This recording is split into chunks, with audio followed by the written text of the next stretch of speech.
With that said, let's talk a little bit about specific applications. So if I'm a contractor and I'm going into a job and I have, say, thin set removal, you and I talked off camera a little bit about there's probably only 4 or 5 really core diamond uses within our industry. And so if we're talking about thin set, in your perspective, using your experience, what's the right diamond setup for something like that? Well, thin set is going to be loaded with sand. I'm not an expert when it comes to tile thin set, but when it comes to the material that's used to set tile, ceramic, marble, granite, whatever it might be, there's going to be a high concentration of sand or quartz. Sand and quartz are both abrasive materials. Some are, let's say, more difficult to grind than others. Some are very soft and pulverize very easily. But in most cases of thin set adhesive or thin set mortar, there's going to be a high concentration of sand. So when I run my diamond tool across that and the sand content there, which is going to be abrasive, that tells me I'm going to have an abrasive removal, something that's going to want to eat the tools up pretty quick. My vote for that would be a more fuller face tool. I personally, I like a 16 or a 30 grit 10 seg because I've got a full face of diamond, which means I am transferring my weight of my machine over pretty much the whole 3 inches of the tool. The 16 grit offers me a diamond that has larger crystals in it, which means that they're going to protrude a little bit further out from the matrix, which is going to gouge a little more than, say, a 30 grit. But either one of those tools can handle the amount of abrasiveness that's going to present it to it by the removal of that thin set. Again, loaded with sand. Concrete has a bunch of sand too, but it doesn't pulverize as easily, most don't anyway, as thin set, which is literally glued together sand. So that would be my choice. Though a 2 seg or a different segmented tool might work faster, I can pretty much guarantee that those tools with less segments on them are going to get eaten up much, much faster than a full face tool. And granted, the full face tool may cost more by 30%, let's say, than a 2 segment tool. But if the 2 segment doesn't even last a third of the time, and in most cases, probably a quarter of the time, the so-called more expensive full face tool is actually cheaper because it does the job, it lasts longer. And maybe the speed that it doesn't provide that the 2 seg does, I still can't justify it because my labor savings is not great enough to pay more for the tool.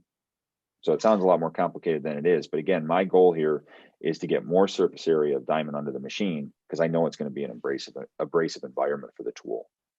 Right. No, I think you bring up a good point because a lot of diamonds are more expensive, and I think contractors get in a habit of thinking they're comparing apples for apples when they're really not when looking at different diamonds.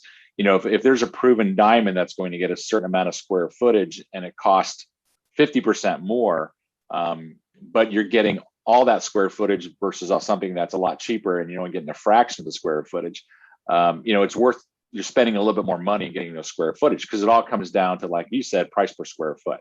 So it really, as long as I'm doing that mathematics and I'm getting the profit levels I want, sometimes it's worth the investment, if not all the time, to get a more expensive diamond that is going to give you better quality and more square footage. With that, with thin set, how does that relate to like glues or adhesives? Is it the same type of process, or would you use a different diamond configuration for that? Adhesive presents a challenge to a contractor because there's no way to know by age or by color or by thickness how it's going to grind. Adhesive, when it's applied, obviously, is elastic. It's when the tile, the VCT or the sheet goods or the carpet is applied to it, it's troweled out wet, and then the material is set into it, and that's how it holds to the floor. And it's meant to have some elasticity to it. When a diamond is taken across that adhesive, it can sometimes be old enough and dry enough that the diamond literally cuts it right through it and makes dust from the concrete below it. And there's no problem. A regular 2 segment or even a 10 segment diamond might work. In that case, I'm really just trying to deal with whatever the softness of the slab below that might be. In other cases, regardless of age or thickness or color, it may need to be sliced or scraped in bulk first before a diamond can be used, because whatever it is about that adhesive, when the diamond contacts it and through friction creates heat, it can reactivate it to the extent that it becomes elastic or sticky. And anybody who's tried to grind adhesive and had it turn right to dust, that's a good day. When I try to grind and it turns back to a rubbery mess, that's a bad day, because there's no way really to negotiate with it when it's wanting to become elastic again and sticky, because it literally will cover the tools, it will cover the floor, and it will not grind. My personal advice, my personal experience, and the advice I would give a contractor is, if I have an adhesive removal job, there's no site survey I can do that can tell me how it will grind until I actually can grind it. I would bring a carbide scraping setup, which is a tool. It's not a diamond officially, but it is a tool that goes underneath the grinder that's made to scrape away the bulk of the adhesive, so that then the diamond can grind the very fine residue that's left behind. And then I'm addressing the hardness of the concrete when I decide the tool that I'm going to grind with. I would bring those carbides with. It doesn't mean I'll use them, but I would have them. My first attempt would be with a standard diamond, whether it's a 2-segment or a 30 grit. I mean, we're a little bit on a fact-finding mission when we start this job, as we are with all jobs. It's a matter of seeing what's going to work, but I'd rather have the floor tell me I have to use the carbides than plan that I have to use them, because if I can find a way to cut out one step, that's not a hack as much as it is an efficiency. But I have to be prepared, because again, by site survey only, I can't determine a color of the adhesive is being able to tell me if I can grind it only, or if I'll have to scrape it and grind it. I assume that would also apply to like a full floor covering, say like an epoxy or some sort of coating. Same type of thought process would go into that. Coatings are a little bit different from the standpoint that I'm going to expect, even if the coating is delaminating, the coating, unlike an adhesive, is a cured material. No amount of heat is going to, no amount of grinding heat is going to turn it back into a liquid or make it sticky. Epoxy coatings and urethane coatings are made to be abrasion resistant. They're made to be impact resistant.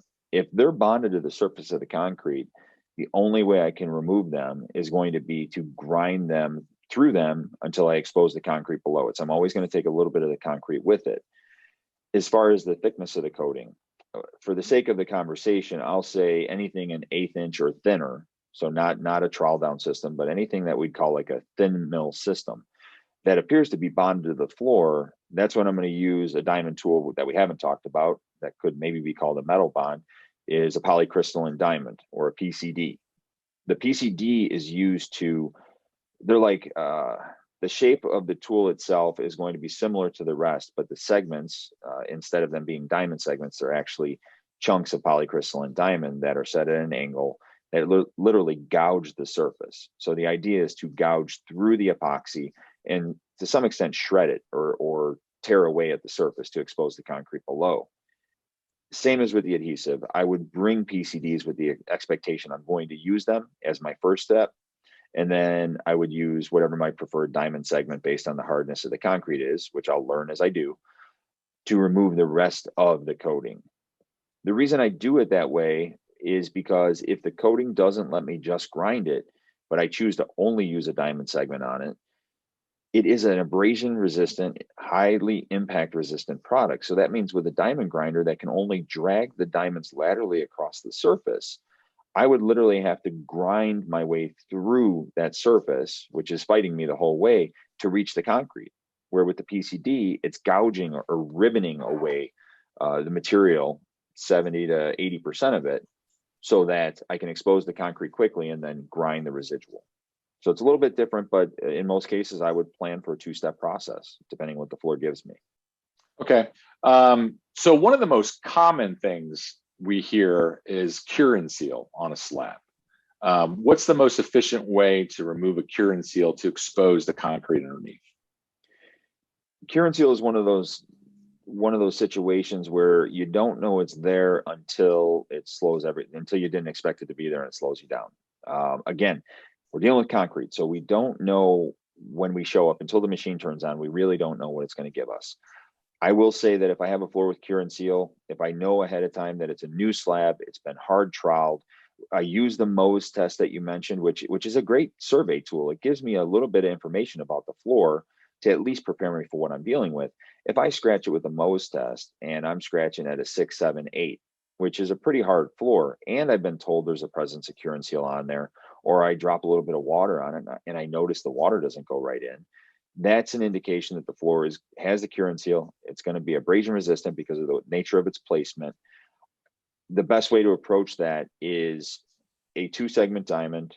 And as much as people might think, a tool can do all the work, I would bring a bag of silica sand.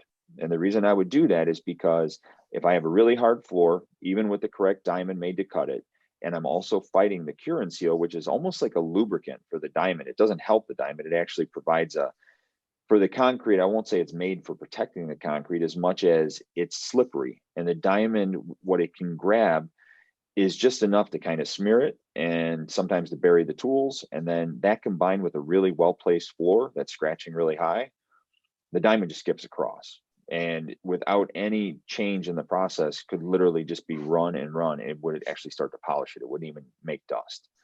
The sand, by adding the sand when I do the process, is going to add an extra level of abrasiveness to help those tools stay sharp so they can bite through the cure and seal, can bite into the hard troweled surface, and then of course make that CSP2. So in that case with cure and seal, to be prepared, if I have yet to even see the floor, but I hear that it's a new construction, then I would be bringing silica sand. I'd be bringing a 2-seg 30 grit, 2-seg because any more than that, I'm going to worry about not having enough weight to transfer through those segments. And then also a spray bottle. When it comes to water and dry grinding and surface preparation for coatings, addition of water is usually not recommended, but in the case, and there's a procedure for it, but in the case of cure and seal removal, I would be putting down just enough water to give that sand some weight. So it's a mist. And then when the floor is clean, it's such a light amount of water that when I run the grinder across it, the floor is dry. So basically the water does its job and vaporizes. It doesn't even affect the dry vacuum. It's just enough to give some weight to that sand so it can keep the tools sharp. The sand doesn't cut the floor. The sand cuts the diamond to make the diamond stay sharp to get it to be able to cut the floor. How about I've heard in situations with carpet glue that it can get very gummy and it gums up the diamonds to where they can no longer cut. Is there a system in place that would allow that to not happen? Well, we'd be back to talking about the carbide scrapers. Okay. Because the gumminess or the elastic nature of the glue, when it gets heated up, if it starts to smear or get sticky, the carbide scrapers are used to push the bulk of that material from the surface without really because it's not a diamond, so there's very little friction. It's like tiny little razor blades on the bottom of the grinder that literally push that material away. What's left is a very fine residue. And at that point, then a regular diamond can cut through that, make dust with the sand of the concrete, and then it grinds freely. But that's a good indicator that I'm going to have to come up with an alternative if I'm grinding an adhesive that is sticking to the tools, sticking to the wheels. I mean, sometimes it's so bad it sticks to people's shoes just because it's been reactivated from the heat caused by the friction of the tools dragging across it. Okay. I kind of want to back up a little bit too. A common phrase I hear is the diamond's glazing over to where it's not cutting anymore. Talk a little bit about what causes that and what a possible cure for that would be.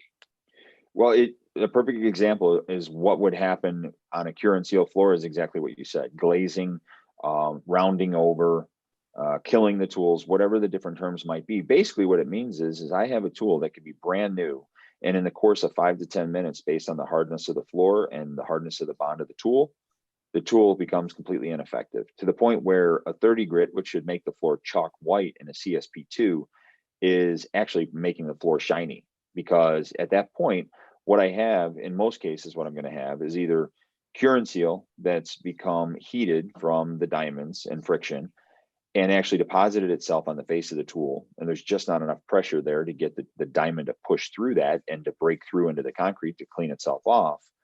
Or in some cases, and somebody actually had put it under a microscope years ago, the point where the diamond crystal touches the floor, the heat gets so great at that interface that the sand, as it's made, the dust as it's made, will actually crystallize, because they put it under a microscope and they can actually see crystallized quartz on the face of the tool.